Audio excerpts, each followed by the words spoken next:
The greatest thing about working on a Spider-Man game is that you're working on a Spider-Man game.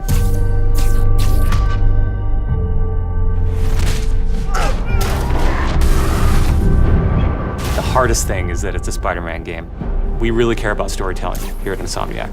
And I think that's how we go into every day we come here. There's this push to really get it right. One of the most compelling things about Spider-Man is just when Peter Parker and Spider-Man's worlds collide. And we've tried really hard to weave the two stories together to create a story that is not necessarily just a superhero story, but a human story as well.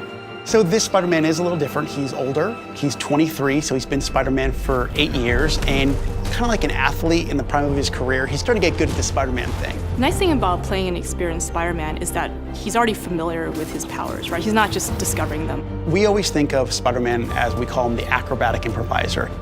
He's looking for not only how he can take advantage of the way the enemies are positioned, but what around him. Could he use this object to grab with his webs and throw it at an enemy? We want people to not only see the enemies in front of them, but the environment around, to take advantage of both of them. He also knows that the criminals out in the city know how he works as well, so he's got to mix it up. So even though he is more experienced, the challenges are going to be bigger than he's ever faced before. Spider-Man has a rich history of having great stories. The core of our story is this duality between being Peter Parker and being Spider-Man. What's cool about Mr. Negative is that he also has a duality. He's got his positive side as Martin Lee, who runs the homeless shelters in the city, but he also has his negative side. When Peter makes the connection that the leader of the inner demons is the guy who my aunt works for, we got the perfect collision of those two worlds.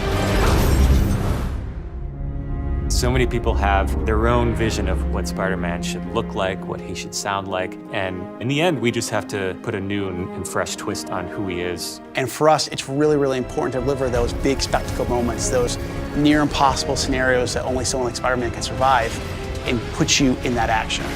You got this, you got this, you got this!